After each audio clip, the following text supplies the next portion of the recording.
Hello everyone, welcome to your own institutions that is SKDM institutions. आज हम करने वाले हैं चैप्टर नंबर 2 पॉलिनोमियल्स, उसकी एक्सरसाइज 2.2। इसमें हम देखने वाले फर्स्ट क्वेश्चन हाफ। टोटल है इसके 6 पार्ट, 3 पार्ट्स आज हम इस वीडियो में करेंगे और 3 पार्ट हम करेंगे नेक्स्ट वीडियो में। ठीक है, तो चलिए स्टार्ट करते हैं। फर्स्ट पार्ट अपने पास x square minus 2x minus 8। Find the zeros of the polynomial. हमारे पास x square minus 2x minus 8 है, इसका हमें क्या करना है, जीरोज बताने हैं। And verify the relationship between the zeros and coefficient. फिर कोफिशिएंट्स और जो जीरोज आएंगे उसके बीच में रिलेशन वेरीफाई करना है कि क्या ये बात सही है या नहीं। ठीक है, तो स्टार्ट करते हैं इसका सॉल्यूशन। अपने पास जो क्वाड्रेटिक पोलिनोमियल है वो लिख लेते हैं, x square minus 2x minus 8। ठीक है, अब इसको सोल्व करने का सबसे इजीएस्ट वे क्या है, जो भी हमारे पास कांस्टेंट टर्म है उस कांस्टेंट टर्म के हम कर लेंगे फैक्टर्स। क्या कर लेंगे, फैक्टर्स। फैक्टर करते हैं 2 2 4 जार 8, 2 2 2 जार 4, 2 1 जार 2। तो फैक्टर क्या क्या बने, 2 मल्टीप्लाई 2 मल्टीप्लाई 2, 2 मल्टीप्लाई 2 मल्टीप्लाई 2। अब इसका मल्टीप्लीकेशन आना चाहिए कांस्टेंट टर्म के इक्वल। तो देखो 2 2 जा 4, 4 2 जा 8, क्या 8 के इक्वल आया, बिल्कुल आया है। सेकंड, प्लस या माइनस कुछ भी करके हमें इन फैक्टर्स से मिडिल टर्म बनानी होती है। प्लस या माइनस, सिर्फ मल्टीप्लीकेशन यहाँ चलेगी प्लस और माइनस। तो देखो 2 2 जा 4, 4 बच गया 1, इसको अगर मैं कर दूं माइनस तो कितना आएगा, 2 आएगा। तो हमें यही चाहिए था 2, तो हम क्या करेंगे, एक्स स्क्वायर। और दूसरी बात यहाँ पर क्या है, माइनस। माइनस होगा तो बड़े वाले फैक्टर के आगे क्या आ जाएगा, माइनस आ जाएगा। -4 प्लस 2 -8। अब साथ में क्या था, x, तो यहाँ भी क्या लिखेंगे हम, x और x। ठीक है, अब देखो हम क्या करते हैं, अब यहाँ से निकालेंगे कॉमन। यहाँ पर इस टर्म में हमें क्या कॉमन दिख रहा है, यहाँ है अपने पास कॉमन x, तो हम क्या करेंगे, x को निकाला बाहर, क्या बचेगा, x माइनस 4 बच गया। प्लस अब इधर देखो, यहाँ और यहाँ इन दोनों टर्म्स में क्या कॉमन दिख रहा है, 2, क्योंकि 8 जो है वो 2 के टेबल में भी आता है। तो हम यहाँ से क्या कॉमन निकालेंगे, 2, क्या बचेगा, x माइनस 4। ठीक है, अब x माइनस 4 यहाँ भी है, x माइनस 4 इस टर्म में भी है, तो क्या कॉमन आ गया, x माइनस 4 बचा क्या, x प्लस 2। कितना काम हम कर सकते हैं, बिल्कुल कर सकते हैं।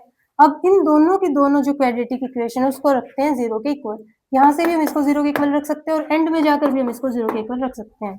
तो देखो क्या बनेगा, x minus 4 is equal to 0, x plus 2 is equal to 0। अब x, ये इधर माइनस का है 4, उधर जाएगा क्या हो जाएगा, प्लस, तो x इज इक्वल टू कितना आ जाएगा, 4। सेम यहाँ पर x इज इक्वल टू, इधर 2 था हमारा प्लस का, उधर जाके क्या हो जाएगा, माइनस, तो ये क्या बन जाएगा, x माइनस 2।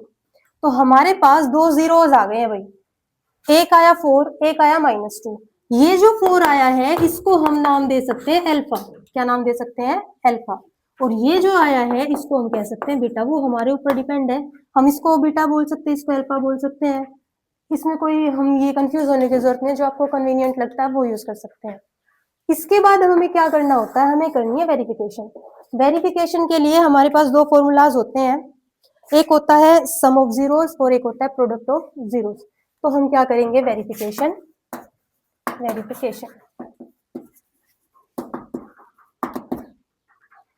फर्स्ट करेंगे sum of zeros, sum of zeros.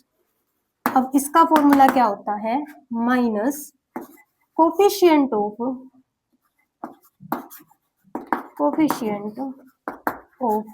x divide by coefficient of x square. अब हमारे पास जो इक्वेशन है इसमें देखेंगे हम, यहाँ है अपने पास x square minus 2x minus 8 is equal to 0, और होता क्या है, ax square plus bx plus c is equal to 0। Coefficient आप सबको पता होगा, 9th 8th में आया हुआ है, कंसेप्ट है। अगर यहाँ पर कुछ नहीं है तो क्या मान लेंगे हम, 1, तो a की वैल्यू कितनी हो गई 1, b की वैल्यू कितनी हो गई 2, लेकिन साथ में क्या है माइनस, c कितना हो गया -8।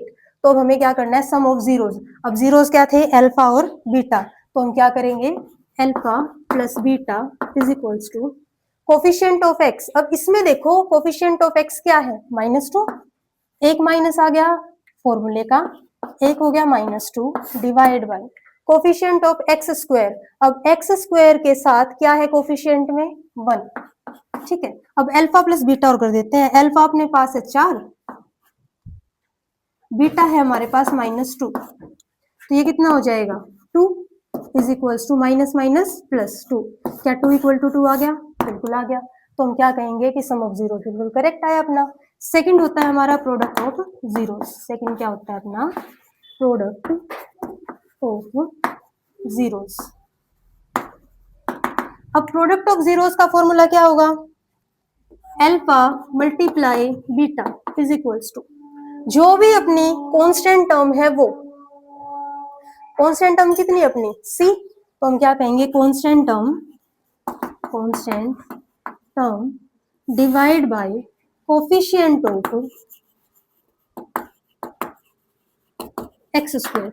इसमें ना एक्स स्क्वायर कॉमन रहेगा दोनों में, बस एक बात आप लोगों को याद रखनी है, एक बारी बी आएगा एक बारी सी आएगा, ठीक है। तो अब देखो alpha plus beta, alpha into beta, alpha कितना 4 मल्टीप्लाई बीटा कितना -2 इज इक्वल्स टू, अब कांस्टेंट टर्म कितनी अपने पास -8 divide by coefficient of x square कितना है अपने पास, अभी अभी हमने देखा था कितना था 1। अब देखो 4 को 2 से मल्टीप्लाई करेंगे कितना आएगा 8, साथ में माइनस है तो क्या आ जाएगा minus is equal to -8, minus से minus cancel, 8 is equal to क्या आ गया 8। तो हम क्या कहेंगे कि हमने वेरीफाई कर लिया कि हमारे जो प्रोडक्ट एंड सम थे जीरोस के, वो हमारी जो भी फॉर्मूलाज थे उसको सुटेबल है उसके लिए। तो इस तरीके से हमें क्या करना है, पहला काम फैक्टर्स बनाने हैं, सेकंड फॉर्मूला पता होना चाहिए हमें और उसके अंदर पुट करना है। ये वाले जो क्वेश्चन है ये मोस्ट इंपोर्टेंट क्वेश्चन है 10th के बोर्ड के बिहाफ पर, ठीक है। हर बार यहाँ से 2 या 3 नंबर में क्वेश्चन जरूर आता है, तो इस क्वेश्चन को बहुत ध्यान से करने की जरूरत है। तो अब नेक्स्ट पार्ट में करते हैं हम इसका अगला क्वेश्चन। चलिए अब स्टार्ट करते हैं अपना part number 2, 4s square minus 4s plus 1, ठीक है। तो देखो पिछला जो क्वेश्चन था अपना वो सिंपल क्वेश्चन था, लेकिन इस क्वेश्चन में क्या है, इस क्वेश्चन में यहाँ पर जो अपनी इक्वेशन है, यहाँ जो हमारा स्क्वायर है उसके साथ कोई ना कोई नंबर मल्टीप्लाई में है। तो जब भी ऐसा केस आता है तो हम क्या करते हैं, इस नंबर को और कांस्टेंट टर्म को करते हैं मल्टीप्लाई। तो 4 मल्टीप्लाई 1 कितना आया 4, यानी कि 4 1 जार 4, ठीक है। जो मल्टीप्लाई करने के बाद नंबर आता है उसके हम फैक्टर्स निकालते हैं। 4 2 2 जार 4, 2 1 जार 2। तो फैक्टर्स में क्या क्या है अपने पास 2 और 2। अब हमें क्या देखना होता है, अगर मल्टीप्लाई करें तो हमारे पास क्या आना चाहिए कांस्टेंट टर्म, इसको मल्टीप्लाई करके जो आए 4 आ गया, प्लस या माइनस करके हमारे पास क्या आना चाहिए बीच वाली टर्म।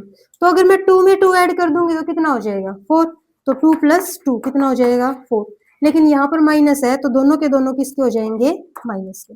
तो इसको करते हैं 4s स्क्वायर -2 देखो हो गया ना 4 प्लस 1, साथ में अगर s है तो क्या लिख देंगे s, हो गया इतना काम। अब देखो इसमें और इसमें क्या कॉमन हो सकता है, पहले तो s हो सकता है, दूसरा क्या हो सकता है 2 हो सकता है। तो हम क्या कॉमन निकालेंगे 2s, यहाँ क्या बचेगा 2s और यहाँ क्या बचा 1, क्योंकि पूरा का पूरा ये वाला 2s बाहर आ गया। अब देखो इधर 2s माइनस 1, ये जो 2s है ये तो प्लस का है और यहाँ किसका है माइनस का, ये माइनस का है ये किसका प्लस का।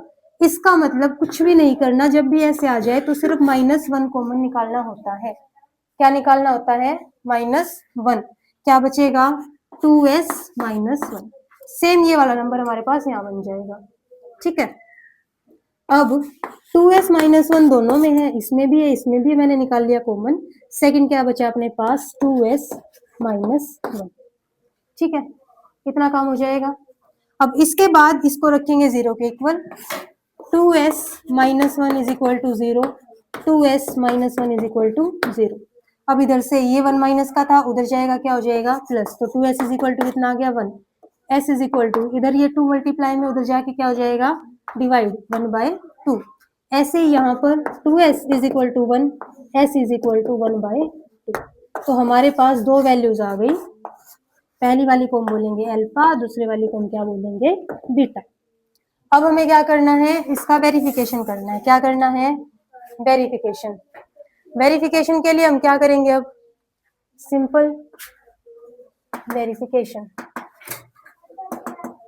स्टैंडर्ड इक्वेशन क्या होती है अपने पास, ax² plus bx plus c is equal to 0। ये क्या होती है अपने पास, स्टैंडर्ड इक्वेशन। अब पहले लिखेंगे ये वाली same, 4s² minus 4s plus 1 is equal to 0। ठीक है, ये लिखने के बाद हम क्या करने वाले हैं, इसको करेंगे कंपेयर कि a कितना आया, b कितना आया। देखो, sum of zeros, sum of zeros क्या होता है, -b/a। अब b कितना है, 4 माइनस 1 और 4 के साथ क्या है, माइनस, डिवाइड बाय a कितना है, 4, minus minus plus, 4 divide by 4 cancel करेंगे, कितना आया, 1। अब सम क्या होता है, अल्फा प्लस बीटा, आया कितना हुआ अपने पास 1/2, अल्फा भी 1/2 है, बीटा भी 1/2 है। तो 1 और 1/2 ऐड करोगे कितना हो जाएगा, 1। तो क्या आया, 1 इज इक्वल टू 1। तो क्या बात हुई, वेरिफिकेशन हो गया। ये सेकंड क्या है अपने पास, product of zeros, product of zeros, product of zeros c/a, alpha multiply beta is equal to c/a। Alpha आया अपना 1/2, बीटा आया 1/2। अब c देखो क्या है यहाँ पर, 1 डिवाइड बाय a देखो कितना है अपने पास, 4। अब देखो 1/2 को 1/2 से मल्टीप्लाई करेंगे, ऊपर वाले को ऊपर वाले से मल्टीप्लाई किया 1, नीचे वाले को नीचे से किया 4 इज इक्वल टू 1/4। तो क्या यहाँ से 1/4 इज इक्वल टू 1/4 आ गया, बिल्कुल आ गया। तो यहाँ से हम क्या कर सकते हैं, ये वेरिफिकेशन निकाल सकते हैं कि जो हमें चाहिए था कि जीरोस और कोफिशिएंट वो बिल्कुल एग्जैक्ट है। तो इस टाइप के क्वेश्चंस में हम क्या बता सकते हैं कि coefficient, sum of zeros and product of zeros निकाले जा सकते हैं। सिंपल वे है, पहला काम ये देखना है कि जो हमारी स्क्वायर वाली टर्म है वो कैसी है। अगर वो सिंपल है तो हमें सिर्फ कांस्टेंट टर्म देखनी होती है, लेकिन यहाँ पर क्या था, एक कोफिशिएंट मल्टीप्लाई था। अगर कोफिशिएंट मल्टीप्लाई हो तो क्या करना है, कांस्टेंट टर्म को कोफिशिएंट से क्या कर देंगे, मल्टीप्लाई। मल्टीप्लाई करने के बाद हम जो आंसर आएगा उसके हम बनाएंगे फैक्टर्स, फिर फैक्टर्स को क्या करेंगे, प्लस माइनस करके बीच वाली टर्म आनी चाहिए। बीच वाली टर्म आ जाए तो हम क्या करेंगे, कॉमन निकालेंगे। कॉमन निकालने के बाद हमें करना होता है वेरिफिकेशन। वेरिफिकेशन के लिए हमें चाहिए अपनी स्टैंडर्ड इक्वेशन जो होती है ax² plus bx plus c। उसके बाद सम ऑफ जीरोस, इसका फॉर्मूला हमें पता है -b/a is equal to alpha plus beta. ठीक है, और ऐसे ही product of zero c/a is equal to alpha into beta, बस। ठीक है, तो यहाँ से हमारा सेकंड पार्ट हो गया कंप्लीट। इस वीडियो में हम सिर्फ 1 और 2 ही पार्ट करेंगे, नेक्स्ट करते हैं अगली वीडियो में। Thank you so much.